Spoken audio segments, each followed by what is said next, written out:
Welcome to the Live Lightly podcast. I'm your host, Jessica Franklin, and today I am joined by a special guest, Kelsey Waters. She's an etiquette and manners expert and coach and owner of California Manners. We're here today to talk a little bit about manners and etiquette and the importance of teaching it to our children as it pertains to self-care and respecting others and how that translates to respecting our planet. So I want to welcome you, Kelsey. I'm excited to learn all about manners and what you do. Jessica, thank you so much for having me. I'm super excited for our conversation today. It's going to be really, really interesting. Yes. So I met Kelsey at a local networking event, and she's actually one of the first people that I met. She has a very welcoming energy. And so being in that situation for someone like myself, I was very intimidated by this room full of people. So her energy just kind of drew me in.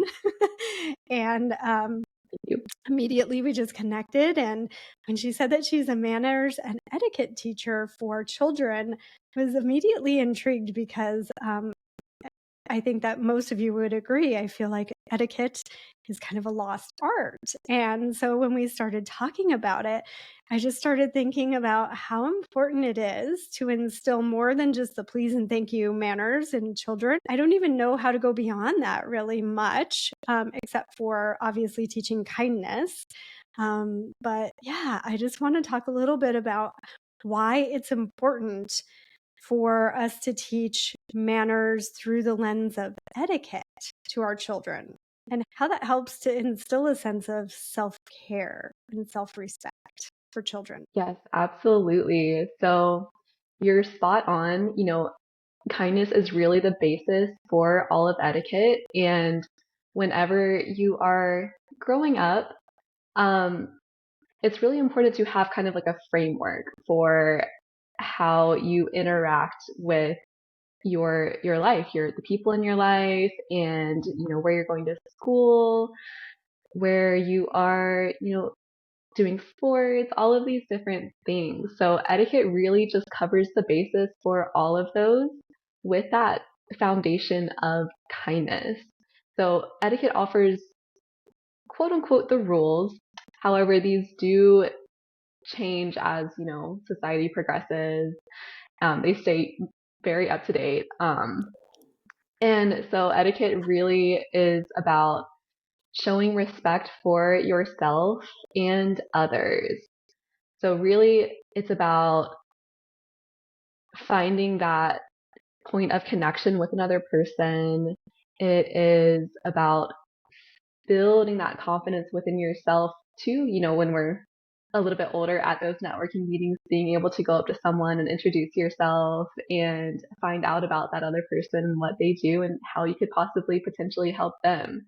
So with kids, I think it's really important to build these skills when you are at the young age when you can like really practice them without, you know, feeling awkward or, when you're doing it when you're older, it's like, oh my gosh, I feel like I'm starting from scratch here. At least that's how it was for me because that's kind of how I got into this was I was such a shy kid. Like so shy. And so when I started learning about etiquette and using these practices in my life, how to introduce myself and share a little bit and, make conversation that flows. That really was just like kind of opened my eyes to how important this stuff really is. And so that's why I love teaching it to kids because they are so, well, first of all, they're just so funny. They say whatever is on their mind. And I also think that is part of etiquette too. It's really not about, holding back and, not expressing yourself. It is about expressing yourself. It's about expressing yourself in a way that builds connection and builds those positive relationships. Yeah, no, I agree. It gives them a way to express themselves um, and allow themselves to say how they're feeling without disrespecting or hurting other people. But also, I feel like um, it can be looked at as bad manners to complain or, appear as though you're complaining when really you're just having a feeling and you're trying to express it. So, could you go a little bit into how that works with a child, teaching them how to do that in a way that is honoring themselves in that moment and allowing them to express without seeming like they are complaining, or maybe it can be sometimes perceived as being unappreciative.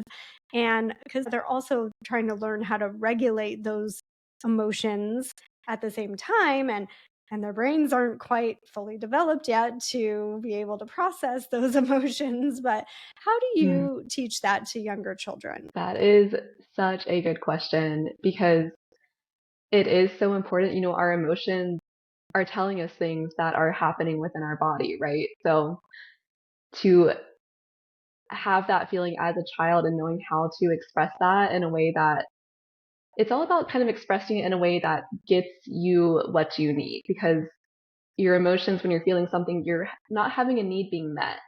So as a child, whenever you are feeling something and you want to express that, sometimes it does come out as anger or an outburst or something like that. So if you learn how to kind of take that pause before a reaction, and this is something that, even as adults we can do, especially during conflict, is just to like take a deep breath. It really does help to regulate your nervous system when you take that breath.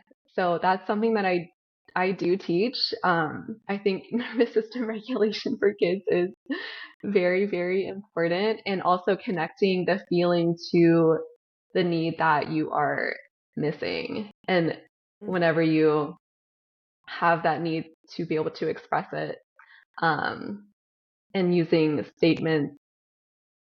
I statement. So I need, it could be something as simple as I'm hungry, like I need Mhm. food, Right. or I need rest, I'm tired, I can't play anymore, or I do need to play. I'm feeling a Right. lot of energy in my body right now. I need to have an outlet. So just Yeah. simple things like that, and also interacting with friends too. Like if their friend is invading their personal space, for example, I need my space. I need you to respect my no if I Mm, say no. Things like mm. that. That's important to learn, because if they don't learn it while they're young, then it can become a boundary situation as they get older where they're not able to communicate their boundaries, and then they end up always doing something that maybe they don't want to do, or um, you know there's a lot of different scenarios there with that situation. So learning that at a young Mhm. age, I think, is so valuable, and how to communicate it in a way that's graceful and polite and just Yes. learning how to communicate it in general. I think if you learn how to communicate these things and identify them, and you learn the tools to pause and take a deep breath and, okay, what do I need? Those are all things that I think, just if you're doing that, it's going to instill a sense of having a greater respect for everybody around you. And I don't think that children ever mean to be rude or disrespectful, right? Like you Mhm. said, they're good kids having a bad moment and they don't know how to express it. And hearing it from someone else in a setting with other children is, I think, so valuable. Mhm. But if they're always just hearing it from their parent, I think sometimes it loses a little bit of its value, um, because we're trying to teach them like 500 things a day. I like to say that I do the reinforcing. So I know that all the Ah, parents are doing the best job that they can teaching at home. hmm. And just when it comes from someone else, they're like, oh, maybe this actually does make sense or is helpful. Exactly. Yeah, I Yeah. like that you are the reinforcement, because they've probably Yes. heard it from their parents for sure by the time they've come to you. And they can come, and learn this at any age. It's not as though you've missed the boat if you don't do it before they're 7, or whatever. There's no real cutoff point. I think getting this, Absolutely um, not. yeah, would be valuable at any age, even teenagers, as they're ready to prepare and go into college. Well, it really helps you through, I would say, all stages of life. So all the way from making your very first friend as, a 4-year-old, into, going to school, learning, going on your first date, landing your first job, getting married and everything in between. It's also like the things that we do on a daily basis, just like going out for a coffee or going to the grocery store. Etiquette really just provides that framework for how to interact with people and how to get your needs met, express your needs. And also, I would say confidence is really, really important because that is where you build growth in yourself. So rather than staying at the same place in your life and doing the same thing on a daily basis, confidence is really about taking that action. So it's taking the action to go to the networking event or to go on a podcast for the first time. Right? um, yeah, so I think etiquette, when you are taking those actions consistently, that's what builds the confidence within you and builds your self-respect because you're building that self-trust. You know that when you take the action, you're doing the thing. And when you do that repeatedly, then that just grows your life in all areas. So even dining etiquette that is kind of what people think of when I say that I teach etiquette. There are, which fork do you use? Which knife do you use? That's kind of people's first kind of like relationship to what etiquette is. And I like to take that even a step further because eating is what gives us life. You know what I mean? Yeah. So when we're at the table, being mindful of taking that bite and being present with the people that you are with.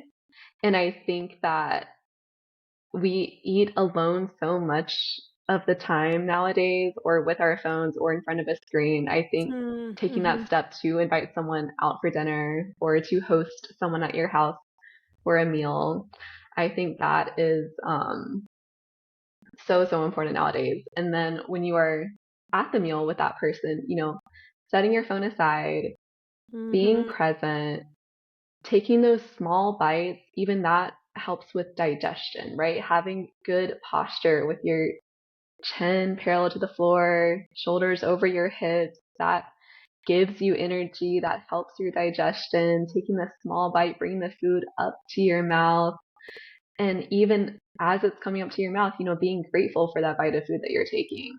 So it's Mm. all these truly little mindful steps that you are taking to enhance your life and be present in your life. I think, yeah, it's made such difference in my life personally. So Yeah, and I think that that's the like the furthest thing from what people think when they hear etiquette is mindfulness, right? I think that it's more hmm like what you said before, the knife and fork situation. Which fork do I use? That's totally what I think of when I hear etiquette. I'm like, oh yeah. yeah, I didn't yeah. get I missed that. I did not receive that memo when I was a kid.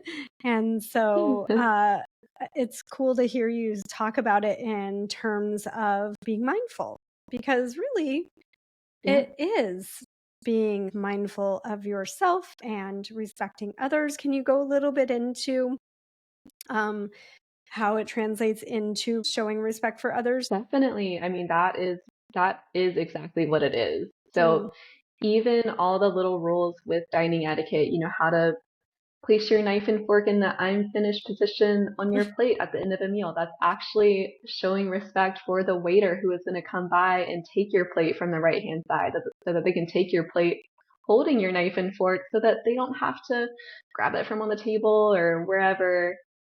All of these little rules actually have a purpose. And so when I teach these rules, I teach them with the why behind it so that whoever is learning can understand that this is actually has a purpose and is truly making the experience better for everyone around you, not just yourself, not just the person that you're on the date with or on a business lunch with. It's actually respect for them as well as the person who's bringing you your food or in the kitchen cooking your food. It's truly respect for every single person in that situation. Even trying your food before you season it at a restaurant, that's showing respect to the chef who created that dish as they see fit. So just truly all the little things like get me so excited because it really, when you know the rules and even which fork to use and which knife, whenever you know these rules, then you're able to be present at that wedding or at that dinner where maybe before you might not be sure and you get in your head and confused and a little bit, socially anxious because you aren't sure which fork to use. Whenever you know the rules, that's when you can really be present with the people that you're with. And, knowing which water glass is yours on the table, just simple things like that. You're able to actually focus on the conversation and, the goal of the dinner versus the little things that maybe would have caught you up before. Now I want to do a course with you. Do you do courses that include the parents? Yes, I will do. I've done family lunches before where we have the whole family together, kind of going through everything. Um, Businesses even, if you notice that your boss doesn't have the best manners in the room when they're on that business lunch, like, oh, maybe let's all do a course together and so we can Yeah. all be on the same page. It really just creates that equal playing field for everyone so that no one's feeling above or below somebody. You're all just on that equal playing field. Yeah. I think that would be a fun team builder to do for a business, to provide that for your employees. It would be a different thing that would definitely bring people together, creating a sense of unity and community within the office, like a different level of comfort after going through something like that together. Definitely. And even, communication at the office, like what do you share with your coworkers and what do you maybe keep to yourself, finding that balance of, these are the people that you spend 40 hours a week with. What's the balance between sharing and keeping to yourself and if there is conflict in the office, how to address that and handle that in a way that makes everyone comfortable and brings people together versus the other way around. Yeah, we need that right now, is bringing people together instead of feeling divisive and like you're in conflict with in opposition just because there might be a I different agree. set of viewpoints, right? If everybody can learn how to respect each other's viewpoint and hear each other, then conflict is easier to resolve that way than in a divisive way where everybody feels like they're just trying to win. So, Exactly, exactly. I think it's, do you want to win or do you want to have a relationship with this person? mhm. And I really think it comes down to staying curious. If you are finding yourself getting activated by something instead of disregarding what the person is saying and holding strong to your views, ask the question maybe. Nobody has the exact same life path. So maybe their life path taught them something different than you. And I find Yeah. that to be something that you can potentially learn from. Maybe it doesn't change your views, but you at least understand that person and where they are coming from. And staying curious is definitely another important piece. Oh, I love that, because then you're listening to other people's perspective from a neutral space instead of from a defensive space. You're open when you have this thought of approaching it with manners and respect for the people that you're interacting with, whether it be at work or at home or for children, maybe at school. And so that brings me back to kind of a thought that I had when you were talking before. And this is kind of, I think, relevant here too, is boundary setting also. Can you go into that a little bit? Because that's both respect for yourself, but also respect for others as well. Learning how to set them in a way that is going to be effective and not Hmm. harsh, I guess I would say, because sometimes it's uncomfortable to set boundaries.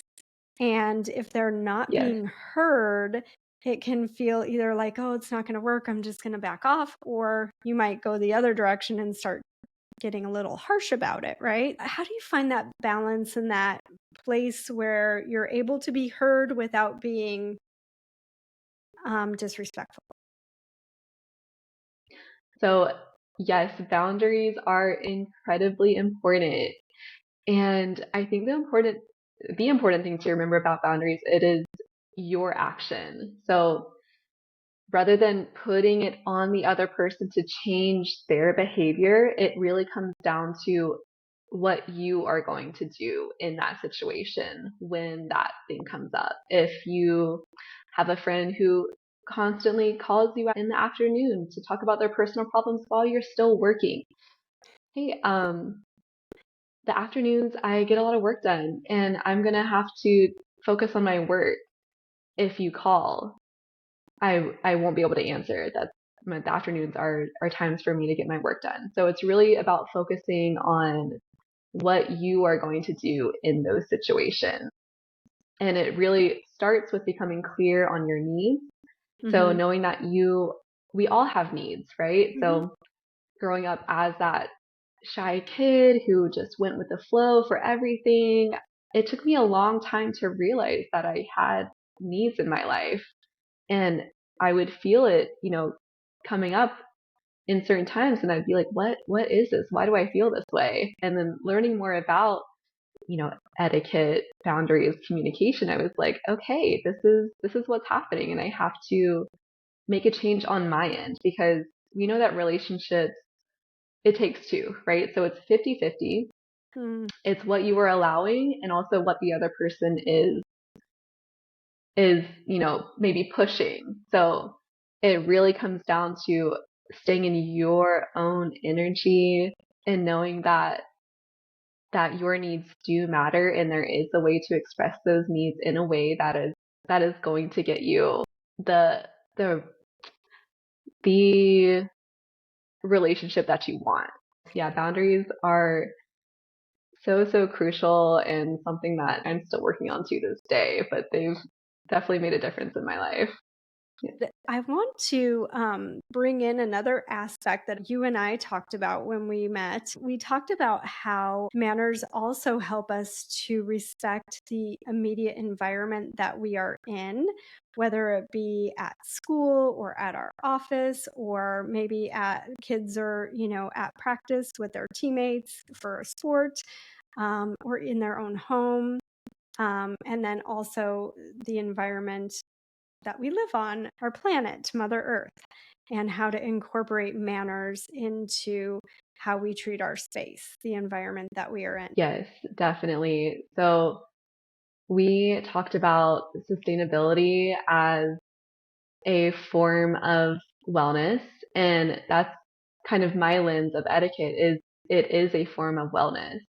So we kind of have a really awesome triangle going here because whenever you are showing respect for yourself, you're showing respect for others, and you're also showing respect for the environment that you're in. So starting small with exactly where you're at. So if I'm in my home, making those choices because everything is a choice, right? You have that amazing sustainable wellness guide where whenever you are looking to make that change or that swap, you can find the sustainable option. And even with your appearance. So I like to shop from my own closet because I feel like that is the most sustainable option is to use what I already have. And I Mm. think that also ties into if I do want to throw that Thanksgiving dinner or the Friendsgiving, using what I have in my house already rather than buying all the things to make it the perfect tablescape, using my real silverware. That's what my grandma always told me to do. Don't use the plastic stuff, use the real silverware, as well as finding what you have because you have things in your home that can build that beautiful table setting, using real flowers, maybe some candles. I love that. Grandma always knows best, right? If we just Yep. go back to what grandma did and we think about meals that we had as children at grandma's house, she didn't have all the The latest best. and greatest stuff from Pottery Barn and Crate and Barrel. And I think what was most important about those gatherings was that we were there with our family, our loved ones, our Mm, friends. And yeah, grandma used her linen tablecloth and her cloth napkins that she washed and then reused them at every single holiday dinner. I hmm. don't remember Yes. anything ever being different. And my grandma absolutely never used a plastic fork or cup. She did Yeah. dishes for hours afterwards. And we helped, right? Like everybody just helped in the Hmm. kitchen. Everybody did a little bit of dishes here. And then, somebody else would step in and do some more. And we were washing them with in the sink with soap and water, and somebody would have a dish towel to dry them off, and we were all helping. It was like a little, what do you call that? Like a line of production Like line or an assembly line. an assembly Yes. line. There you go. Yeah. That was part of the fun. That was part of the event. Totally. And you're in there and you're Mm, talking and you're laughing and you're doing it together. So it doesn't feel like work, right? To clean up. And yeah. I think now we just kind Right. of have the mentality that, like, oh, if I host, I have to clean everything up. And so it's just easier to get something that I can throw away so that I don't have to do all the cleanup. But Yeah. hey, enlist the troops, get the kids in there with the dish towels, and they can help too. I remember helping with all that stuff as a kid, and I never thought anything of it. It was part of the fun. It's making memories. Yes, Definitely. Yes. absolutely. Oh, that's so good. And Jessica, I would love to hear your thoughts on sustainability and how you can teach kids, like, what are the sustainable choices that kids can make Hmm. that include like etiquette and manners, and what kind of, I'm just curious to hear your thoughts on that. Oh, well, thanks. Yeah. Well, respecting Mother Earth, who gives us all of the resources to have anything that we have, whether Mm, it be our clothing or the food that we eat every day, clean water that we drink, the air that we breathe. Just teaching those things to our children, I think, is so important so that they can understand that it's not something to be taken for granted. We can teach them about things that cause pollution and the choices that we can make in our daily lives as consumers with the things that we're buying, with how we are creating waste or finding ways to avoid creating waste. So, in addition to teaching our children about the environment, whether it be like, oh, we eat organic food because it's better for the farmers to not have to use chemicals and be around those chemicals that they are spraying on mm, non organic crops. It's better for the soil. wow. And it is good for you as the person eating the food to not have to take in the chemicals. And so that's like just one example, right, of how you would teach it in the day to day life of why we're making a choice to buy organic food, even though it costs a little bit more, or go to the farmer's market instead. And then I would also say that teaching them how to create less waste just on a day to day. Like we can Mm, make choices almost every day to avoid plastic because plastic is, it's just kind of out there. It's hard to avoid. But I would say that, you start with little things like if you are out at a restaurant, maybe you can always have a refillable mug to bring with you. And then also, something simple is if you don't have something like that with you, you can refuse it. Or perhaps you get it, but you get it without a straw at least. So even if it's something yeah. small like that, small things matter. When more people are Hmm. choosing to do small things like that on a daily or regular basis, it will make a difference. Also, teaching them to respect their own space wherever they are. So if they are at a sports practice and they brought a bottle of Gatorade or something like that, like that's the one thing I see happening a lot at the end of a practice or a game is that people walk away without their empty bottles or half full bottles, right? Ah, Like just teaching them ah, something yeah, simple, like, well, look yeah. around, see what is yours Mhm. and pick it up, even if it's trash, right? Even if it's not a Right, refillable water right. bottle that you don't want to forget because then I have to buy you a new one. So if it is something Mhm. that would be considered trash, like grab that. Let's find a recycling bin for it. Let's find the right place for it and respect the space because somebody's going to have to clean that up at the end of the day. You don't want to make somebody do more work. It might be Exactly. your coach, Right, you know? right. Yeah, or whoever is working at that sports field or facility or whatever. We don't want to cause more work for them.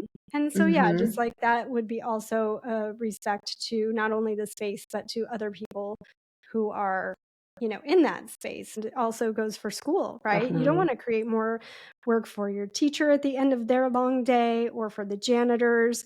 Mhm. So just teaching them to look around and grab whatever they can grab, even if it's not theirs and they just see something that could go in the recycling bin or into the trash can and putting it in the right place at the end of the day. And just doing little Yeah. things like that. Yeah, learning that your actions do have consequences. So making the choices that help not only yourself, not only the people around you, but also the environment and, Hmm.